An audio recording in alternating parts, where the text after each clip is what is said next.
Hoy vamos a continuar con la serie que esta es nuestra cuarta parte, que se llama La tormenta que se acerca. Y vamos a orar porque yo creo que Dios tiene algo para nosotros. ¿Cuántos lo creen? Padre, en el nombre de Jesús, hoy disponemos nuestro corazón. Espíritu Santo, yo pido que tú nos hables, que tú nos retes, Señor, que tu palabra traiga convicción, traiga luz a nuestra vida. Haz una obra preciosa, Padre, en este lugar, en el nombre de Jesús. Amén y amén. Muy bien.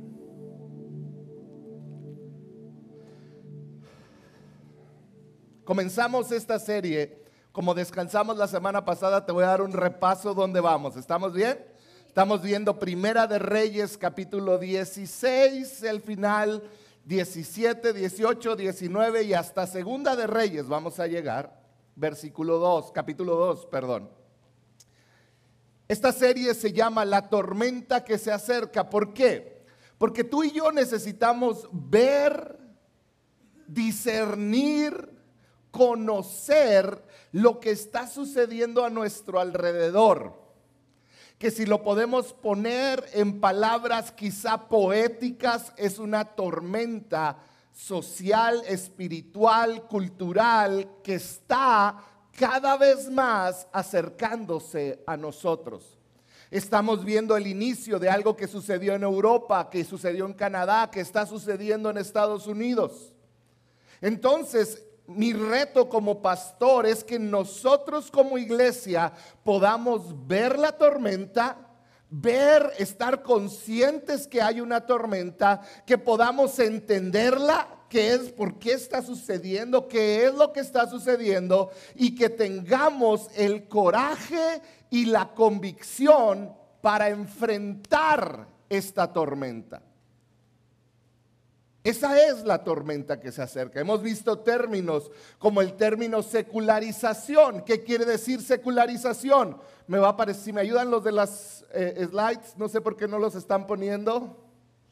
Secularización. ¿Qué es secularización? Es el desplazamiento del cristianismo de nuestra cultura y nuestra sociedad. Secularizar es decir, Dios como que ya no cabes en nuestra cultura, y poco a poco se ha ido desplazando. No es un movimiento de sacar algo, ha sido algo que ahí sutilmente va sucediendo y se va sacando. Hoy tú lo puedes ver en nuestra sociedad.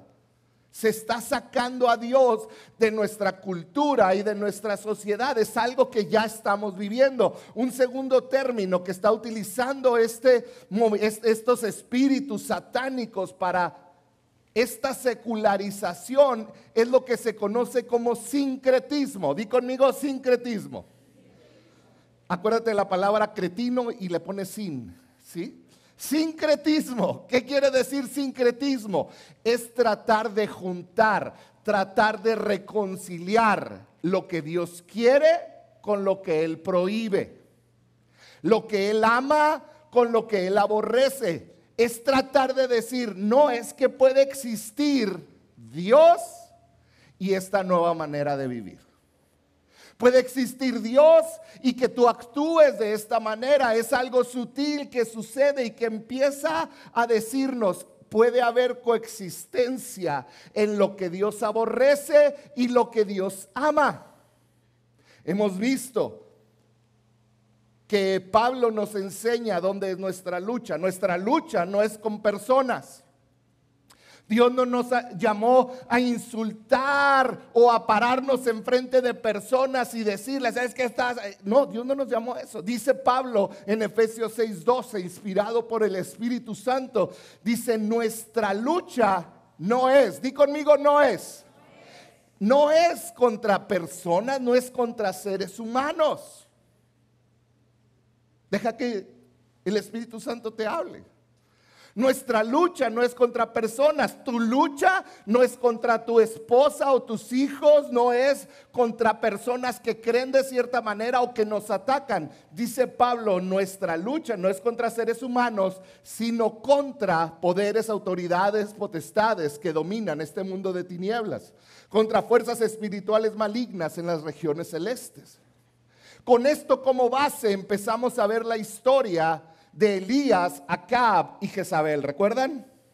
Elías, Acab y Jezabel son estos personajes utilizados por Satanás, dominados por Satanás, espíritus demoníacos obrando a través de ellos, de una manera que se combinaban increíblemente. Acab, un hombre pasivo, un hombre irresponsable.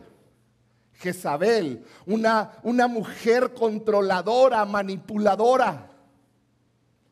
Y vemos cómo estos espíritus demoníacos controlaban al rey y la reina, Acab y Jezabel. Pero vemos cómo se enfrenta y Dios dice hasta aquí, después de 5 generaciones de maldad, Dios levanta a este profeta que no le tenía miedo a nada, llamado Elías, y él estaba lleno de otro espíritu, pero era el Espíritu de Dios, el Espíritu Santo. Y Elías era claro, era directo y era asertivo. Y vemos esta dinámica, como Elías de repente llega ante el rey y le dice, se acabó, Acab, no va a llover en la tierra. Y como quien dice, lanza una amenaza y luego se va.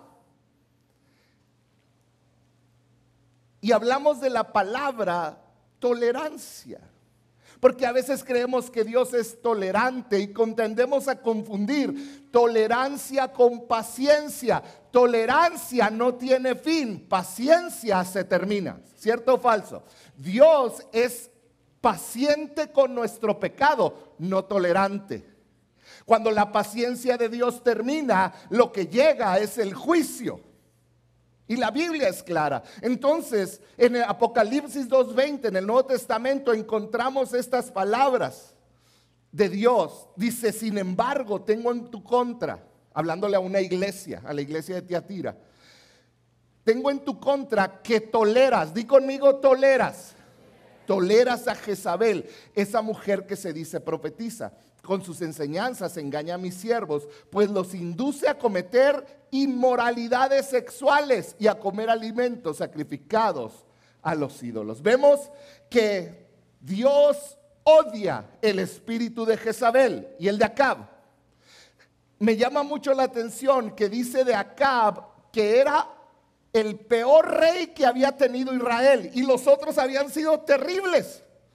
Pero luego parece una contradicción, porque ¿cómo puede ser el peor rey si era pasivo? Ponte a pensar. No hacía nada. Era irresponsable. Pero Dios en su palabra dice que era el peor rey de todos. Porque la pasividad destruye a la sociedad y a tu familia. No podemos permanecer de esa manera. Entonces, la tercera semana vimos cómo enfrentamos esa tormenta. Vemos que después de Elías profetizar contra Elías al profetizar la sequía, Dios lo manda al arroyo de Querit. ¿Lo recuerdan? Lo manda al arroyo de Querit, que quiere decir separación. Y ahí Dios lo separó de todo y lo preparó para lo que venía. En otras palabras, le enseñó a Elías que él podía confiar en Dios, que él iba a ser su proveedor, que él iba a estar con él. Porque a veces en el desierto, en la soledad, en la necesidad, es cuando Dios se muestra más fuerte. Así que esto debe de llenarnos de alegría. ¿Cuál fue el llamado a Elías? Adorar y volver a conectar con Dios. Llegamos hasta aquí ahora, Primera de Reyes. Vamos a estar viendo Primera de Reyes del 18, del 20 al 40. Hoy te quiero hablar de tronos. Cuando escuchamos la palabra tronos, Regularmente tendemos a pensar en culturas antiguas, en películas, donde había un rey que se sentaba en este lugar alto, en una silla majestuosa, y se sentaba y tenía una corona. Tenía una corona sobre su cabeza que significaba ese trono, y esa corona significaba que ese rey tenía autoridad, ¿cierto o falso? Era la autoridad, todo lo que él tenía dentro de él, esa corona, ese asiento, todo lo que lo rodeaba, su capa, nos hacía ver que esa persona tenía autoridad. Eran personas que reinaban, que gobernaban sobre el pueblo. Entonces, hablar de un trono es hablar de poder. Yo lo quiero ver así, quiero que lo veamos así para esta serie. El trono era como la fuente de poder de un rey. El trono era la fuente de poder para la persona en autoridad, el rey o la reina. En lo espiritual vemos muchas veces en Apocalipsis, en el Antiguo Testamento, varias veces en el Nuevo Testamento, vemos mencionado el trono de Dios y que Dios está sentado en el trono. De hecho, hace momento cantábamos algo respecto a eso. Habla de Jesús sentado en el trono, coronado. Vemos las profecías de Isaías, vi al Señor sentado sobre, ¿recuerdan todo esto? Porque en lo espiritual, un trono representa ¿qué? Autoridad y poder. Autoridad y poder. De hecho, en Isaías 14, Isaías escribe acerca del trono de Dios. Isaías 14 nos habla de la rebelión de un ángel, de un arcángel llamado, ¿cómo se llamaba? Lucero. Isaías 14, 13 y 14 dice así, hablando de Lucero: decías en tu corazón, Lucero, subiré hasta los cielos, levantaré mi trono por encima de las estrellas de Dios. Gobernaré desde el extremo norte, en el monte de la reunión, subiré a la cresta de las más altas nubes. Y dice Lucero, seré semejante al Altísimo. Aquí podemos ver que el trono, hablando espiritualmente, tiene dos características. La primera es que ese trono representa autoridad, poder y gobierno. En el trono que está hablando representa poder, autoridad y gobierno. ¿Qué es esto? Que tiene el poder de reinar sobre todo lo que él reina. La segunda cosa que vemos es que el trono era un lugar alto. Vemos que Lucero decía, voy a ir más alto. Porque esa es la idea del trono. El trono era un lugar alto. Mantén todo esto en mente porque lo vamos a ver ahorita en la historia de Elías. Podemos ver que desde el principio existe el trono de Dios. Amén. Desde el principio Él está sentado ahí gobernando sobre todo. Y vemos este ángel Lucero que quiso ser como Dios, quiso ser más alto que Dios. En otras palabras, fíjate bien lo que sucedió en el corazón de Lucero. No quiso someterse a la autoridad de Dios ni servirlo. ¿Qué es lo que sucedió en el corazón de Lucero? Permitió que se levantara dos cosas: rebeldía. Tuvo un corazón rebelde y número dos, tuvo un corazón que quiso independizarse de Dios. El corazón rebelde y el anhelo por independizarse lo hizo anhelar su propio trono. ¿Estamos de acuerdo? Y entonces quiso hacer su trono más alto que el de Dios, lo cual nos lleva a una conclusión. El corazón de lo demoníaco yace o descansa en la rebeldía contra Dios. Pon mucha atención. Si tú quieres identificar algo demoníaco, si es algo que es que se levanta en rebeldía en contra de Dios y el deseo de no depender de Dios, de ser independiente a Dios. Ese es el corazón de lo demoníaco. Es el corazón que había en Lucero y es el corazón de lo que estamos viendo hoy en la cultura. Una cultura que dice Dios ya no es necesario. Dios es para viejitos. ¿Cuántos viejitos hay aquí? Yo no. Bueno, para ustedes los que son viejitos y para... Pero si o no nos están diciendo, no, está pasado de moda.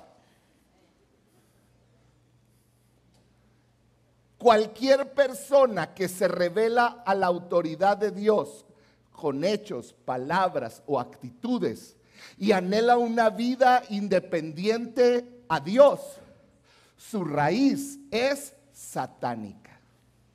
Fíjate lo que sigue diciendo Isaías. Leímos 13 y 14, vamos a leer 15. Dice, pero en realidad has bajado al reino de la muerte, a lo más hondo del abismo. Pon mucha atención.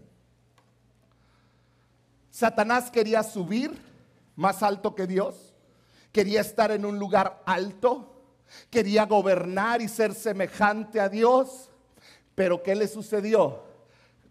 Fue aventado a lo más bajo y dice, ahí puso su reino de muerte. Lo cual quiere decir que Dios tiene un trono alto y sublime, como dice el libro de Isaías, pero Satanás tiene un trono en el abismo. ¿Y qué es lo que sucede? Que nosotros como seres humanos, pónganme la imagen primera, nosotros como seres humanos vivimos entre estos dos tronos. Pon mucha atención a esto. Tú y yo vivimos en medio del trono de Dios, reinando por encima de todo, y el trono de las tinieblas. Ahí vivimos nosotros. Primera de Reyes 22:19 dice, vi al Señor sentado en su trono con todo el ejército del cielo alrededor de él, a su derecha y a su izquierda. Vuélvanme a ponerla ahí, déjenme esa imagen. Como seres humanos vivimos entre esos dos tronos. Decidimos qué hacer con la autoridad que Dios nos dio. Está el trono del cielo de Dios y el trono del infierno. Y en medio está toda la autoridad que Dios nos ha dado. Está la autoridad de gobierno en las naciones. Está la autoridad en la economía. Hay diferentes niveles de autoridad, pero también hay autoridad de nosotros como personas. Dios nos ha dado autoridad al hacernos a la imagen y semejanza de Dios. Dios nos puso autoridad. Desde Adán y Eva, Dios le dijo al hombre y a la mujer, gobierna sobre toda la creación. Dios puso autoridad en el hombre. Entonces, es algo así. Podemos ver esto. Hay algunos tronos terrenales.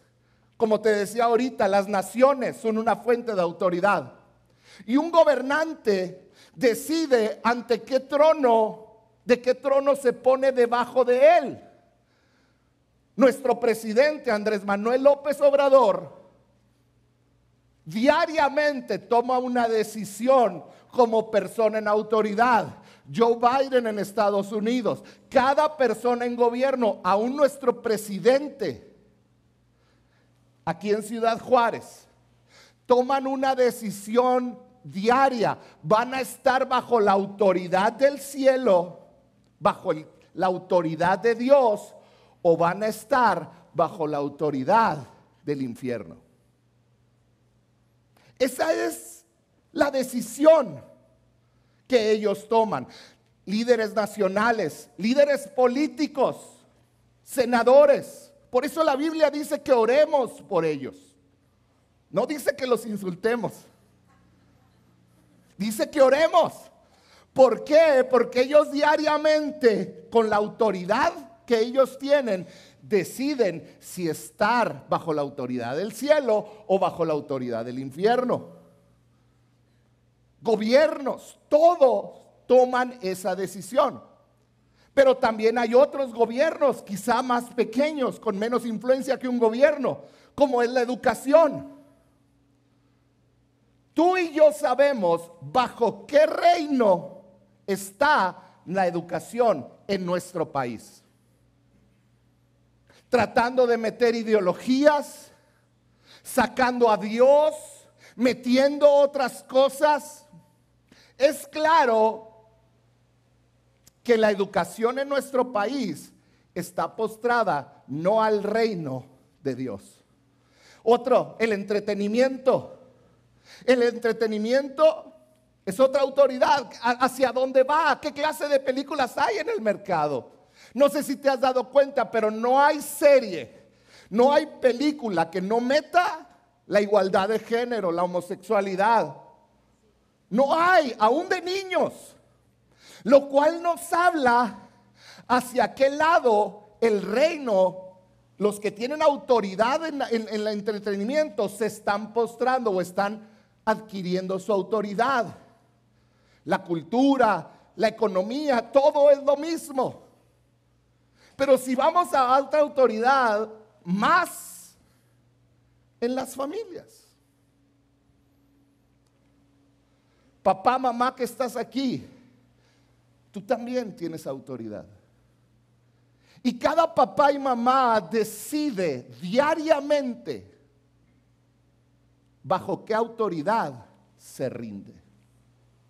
Cada papá y mamá que está aquí decide bajo qué autoridad se rinde. Yo me pongo bajo la autoridad de Dios y sigo lo que Dios me manda, o me pongo bajo la autoridad del infierno y de Satanás y sigo lo que esa autoridad me manda. No hay de otra.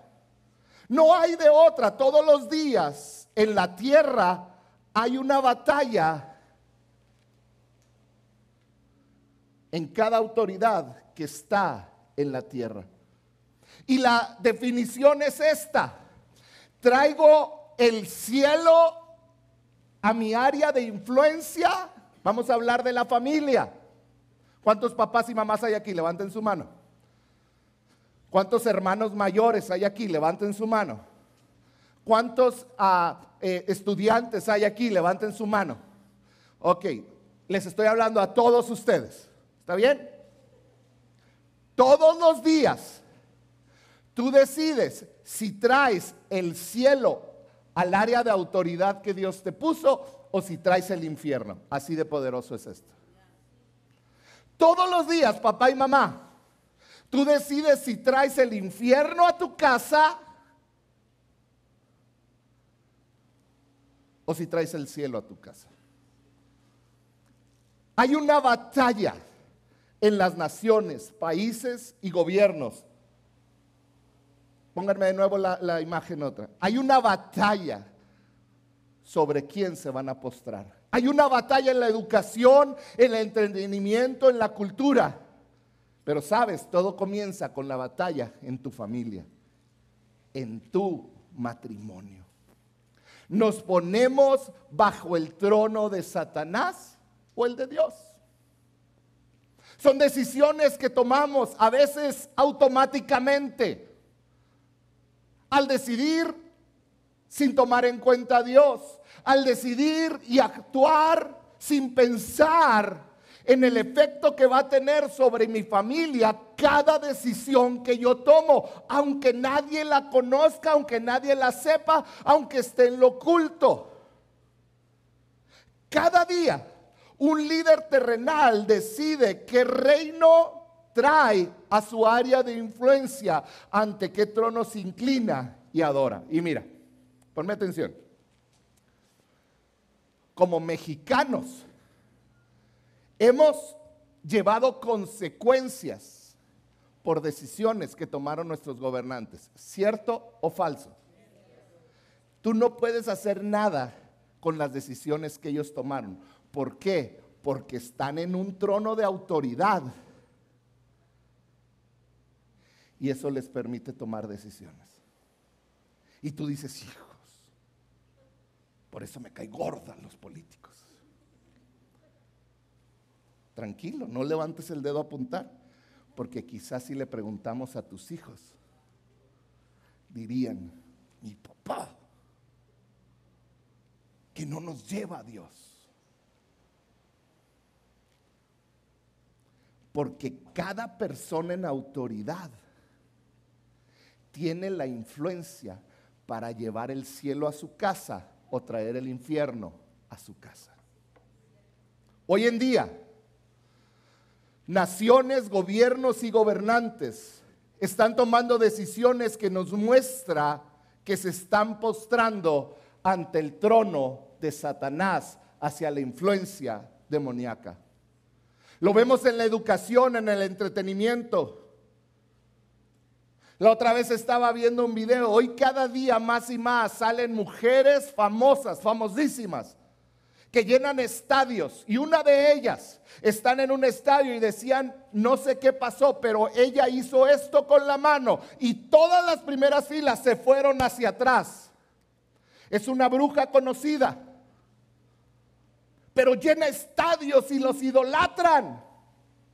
Hay un hombre que se viste de demonio y que es muy famoso hoy en día. ¿Por qué? Porque la educación, el entretenimiento, la moda y la economía están marcados por dos cosas: la rebeldía a Dios y el quererse independizar de Dios. ¿Lo puedes ver? Y quedamos que eso era algo demoníaco. Demoníaco. Familias, matrimonios, individuos, déjame decirte que están en la misma situación. Cada persona en autoridad toma la decisión de ante quién se va a postrar. ¿Ante quién? Toma la decisión, me voy a postrar ante Dios y voy a traer el cielo a mi casa, o me voy a postrar ante Satanás y voy a traer el infierno a mi casa. La persona que está en el trono, o sea tú, va a ser llena del Espíritu Santo o de un espíritu demoníaco. La persona que está en el trono va a hacer avanzar el reino de Dios o el reino de Satanás. ¿Sabes cuál es el problema? Y algo que quiero que la iglesia despierte es que la iglesia ha estado dormida como Acab. Papás han estado dormidos como Acab, permitiendo que Jezabel gobierne y domine sobre la tierra. Permitiéndolo. Vamos a volver a Israel, a la historia. Al principio vimos que Israel se dividió en dos reinos. Uno se llamaba Israel, que era gobernado por la familia de Acab, y el otro era Judá. De repente tenían buenos reyes y de repente malos, pero Israel estaba en la calle. Mal gobierno tras mal gobierno, al grado que llega con Acab. Ahora, el trono de Israel fue creado para estar bajo la influencia y la autoridad de Dios. ¿Cierto o falso? Es el pueblo de Dios. Pero sucedió algo. La persona que estaba en el trono, que se llamaba ¿cómo? Acab. Se llamaba Acab, acuérdense, Acab. Se rindió ante el trono equivocado. Y al rendirse ante el trono equivocado, le dio la autoridad a Satanás para destruir todo Israel. Trajo, en pocas palabras, la decisión de Acab. La decisión de Acab de hacerse hacia el reino de Satanás trajo destrucción y la cultura del infierno a Israel. ¿Qué es lo que Acab debería de haber hecho? Fíjate bien, lo leímos en Deuteronomio 11 la semana antepasada. Acab debió haber obedecido y ser fiel a Dios y su palabra, pero Acab no quiso. Desde que escogió hasta con quien se casaba. Y entonces todo el pueblo estaba confundido. Vamos a leer cómo estaba confundido. Primera Reyes 21, perdón. Dice, Elías se presentó ante el pueblo de Israel y dijo, ¿hasta cuándo van a seguir indecisos? ¿Qué quiere decir? Que decían, lo de Dios será verdad, será mentira o será la vieja del otro día. Dice, si el Dios es verdadero, si el Dios verdadero es el Señor, deben seguirlo. Pero si es Baal, síganlo a él. Se para este hombre y les dice, ¿por qué siguen dudando? Grábate esta pregunta, porque con esa vamos a terminar.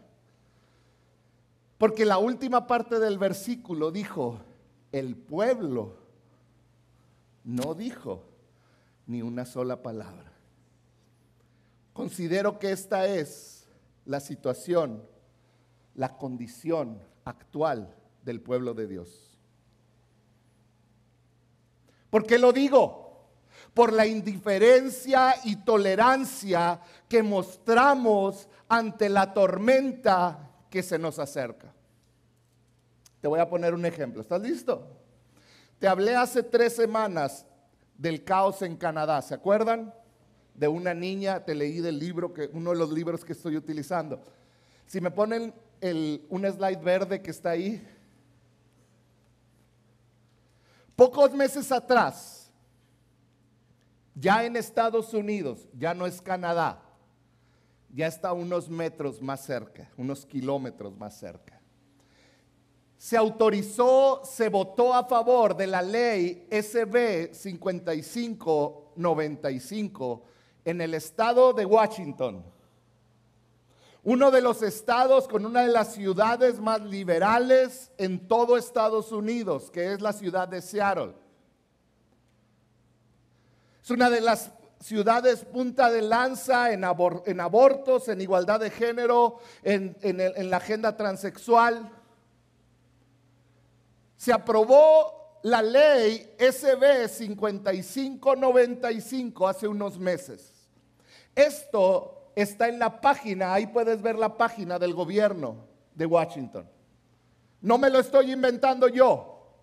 ¿Qué dice la ley SB 5595? Dice que si tu hijo tiene disforia de género, vamos a hacer un alto ahí. ¿Qué es disforia de género? Disforia de género quiere decir que tu mente no está congruente con tu fisonomía. En otras palabras, hay una batalla. Yo me veo y me siento mujer, pero mi cuerpo tiene todas las características de hombre. Ahora, ¿no me crees? Pónganme, ahí está disforia de género.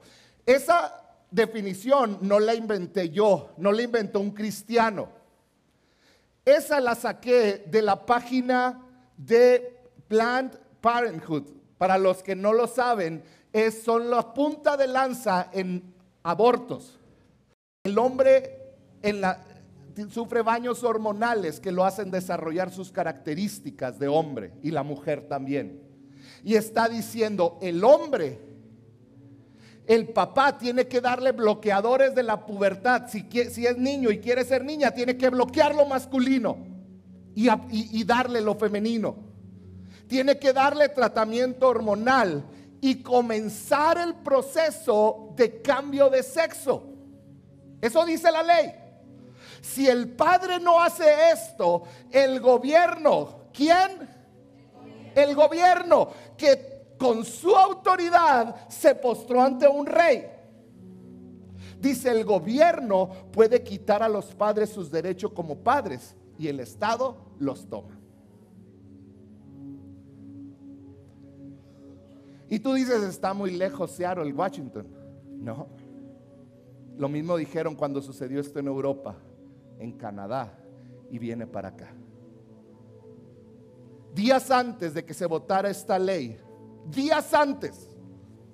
Ay, no, es que es bueno para los niños. Fíjate lo que hizo un estudio médico. No es un estudio cristiano, es secular. Apareció en la National Library of Medicine. Así se llama, no sé cómo se dice en español. Librería Nacional de Medicina, así se llama la revista. Hicieron un estudio, hicieron la siguiente pregunta en el estudio. Fíjate la pregunta: ¿abuso y maltrato provocan problemas de orientación sexual en la adultez? Si el niño recibió abuso sexual, si el niño o la niña recibieron abuso físico o violencia, ¿eso provoca un conflicto en cómo se ven? ¿Provoca disforia de género? Esa era la pregunta. Te voy a leer el primer párrafo del resultado del estudio publicado en la revista. Estudios epidemiológicos encontraron una relación directa entre el abuso físico y sexual, abandono y violencia durante la niñez y la sexualidad no heterosexual. En otras palabras, entre personas del mismo sexo. Encontraron lo mismo que yo encontré desde los 18 años que he sido líder de jóvenes y hasta el día de hoy que Dios me ha permitido dirigir personas. He visto una cantidad increíble de personas con disforia de género. Y sin falta te puedo decir que cada una de ellas tuvo una situación traumática en su niñez. Y a pesar de que el gobierno sabe eso, que su problema de cómo se ve viene de un trauma, el gobierno, en vez de tratar el trauma y decir antes de que hagan algo irreversible, vamos a llevarlos y ayudarlos, ¿sabes qué hizo el gobierno? Que les cambien el sexo.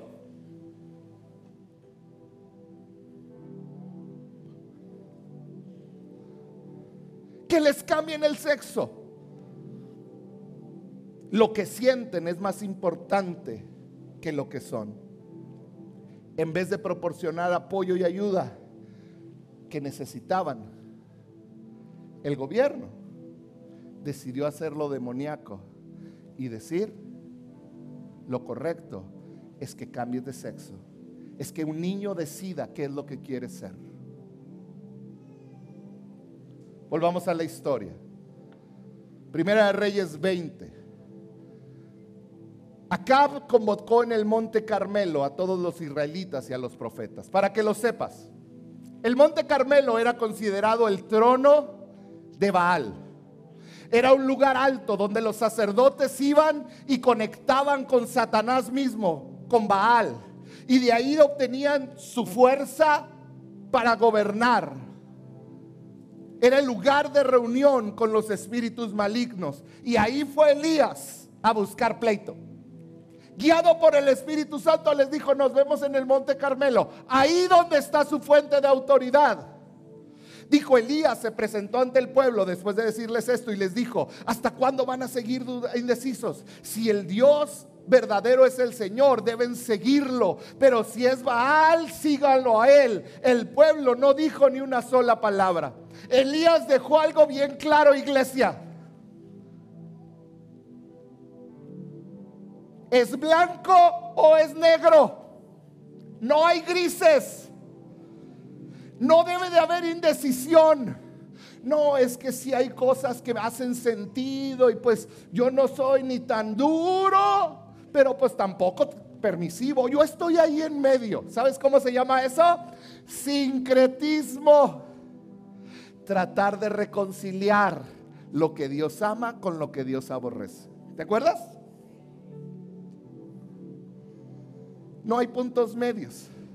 ¿Es algo bueno o es malo? No es poquito bueno. ¿Es algo bueno? ¿Es algo santo o es algo demoníaco? ¿Produce vida o produce muerte? Así de sencillo. No hay puntos medios. El pueblo aún así se quedó callado. Entonces, versículo 22, Elías añadió: yo soy el único que ha quedado de los profetas del Señor.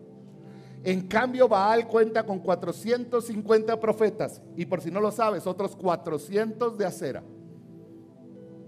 Y dice: tráiganos 2 novillos, que escojan ellos uno, lo descuarticen y pongan los pedazos sobre la leña, pero sin prenderle fuego. Yo prepararé el otro novillo y lo pondré sobre la leña, pero tampoco le prenderé fuego.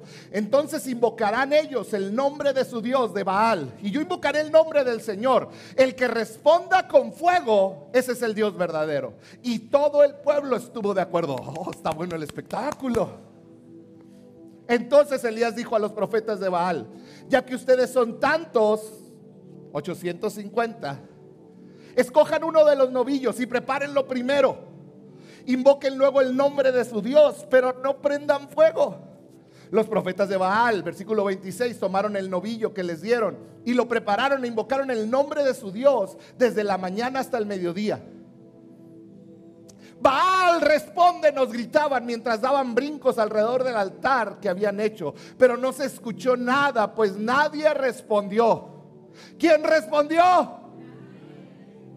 Versículo 27, al mediodía Elías comenzó a burlarse, era de Juárez. Se paró enfrente de ellos y les dijo: griten más fuerte, seguro que es un Dios, pero tal vez esté meditando o esté ocupado de viaje o en el baño. A lo mejor se ha quedado dormido y no ha despertado. Comenzaron entonces a gritar más fuerte, y como era su costumbre, se cortaron con cuchillos y lanzas hasta que quedaron bañados en sangre. Pasó el mediodía y le siguieron en este trance hasta la hora del sacrificio vespertino, pero no se escuchó nada, pues nadie respondió ni prestó atención. Y luego siguió Elías. Versículo 30. Entonces Elías dijo a todo el pueblo: acérquense a mí. Y así lo hicieron. Y como estaba en ruinas el altar del Señor, Elías reparó el altar. Este trono fue dado a Baal y parecía que el trono de Dios estaba destruido. Y eran 1 contra 850, más un ejército, más un rey y una reina.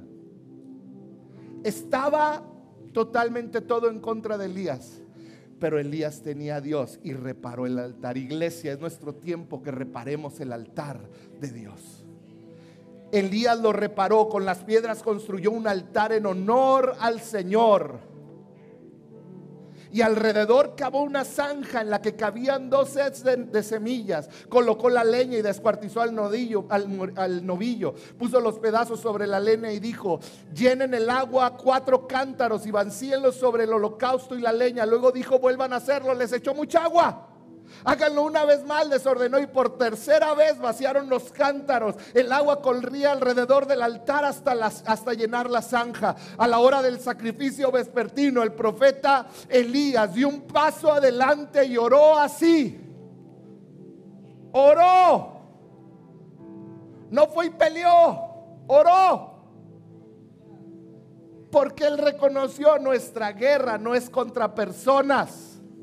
Le dijo: Señor Dios de Abraham, de Isaac y de Israel, que todos sepan hoy que tú eres Dios en Israel y que yo soy tu siervo y he hecho todo esto en obediencia a tu palabra.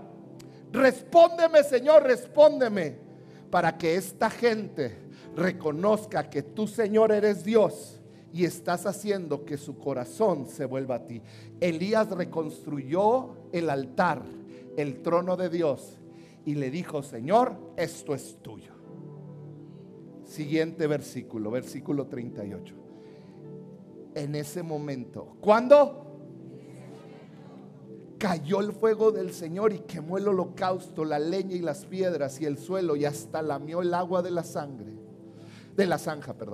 Cuando vieron esto, todos se postraron, se les acabó la duda y exclamaron: el Señor es Dios.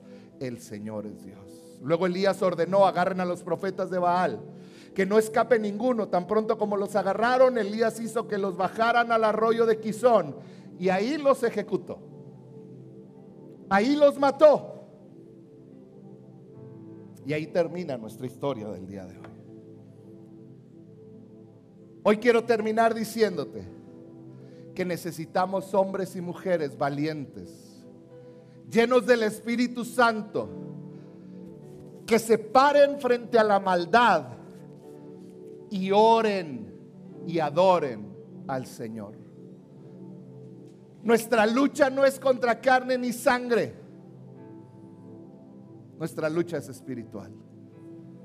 Papá y mamá, pónganme la imagen del que está decidiendo.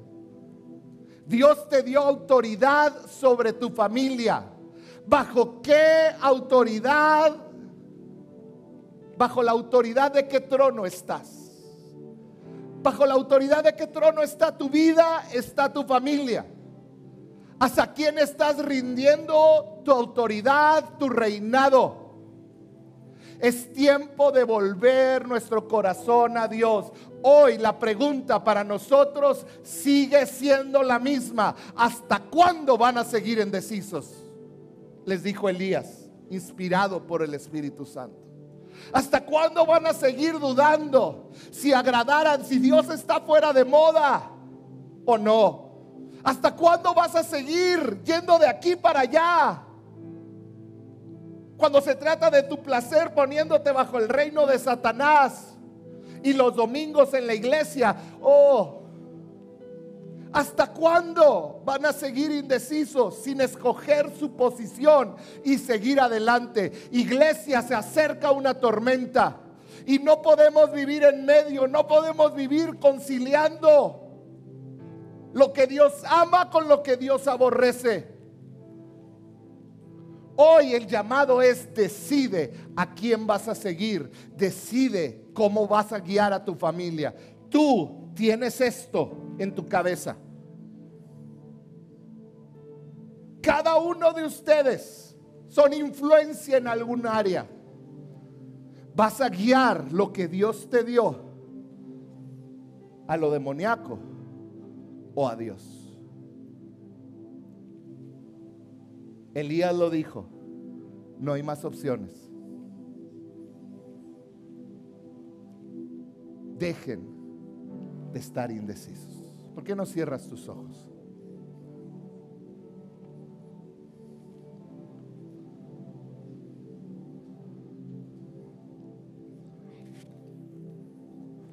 ¿Por qué no tomas un tiempo y permites que Dios te revele en tu corazón qué son las decisiones que has tomado incorrectamente como autoridad? Padre, yo te pido por cada hombre, cada mujer que tú has traído a este lugar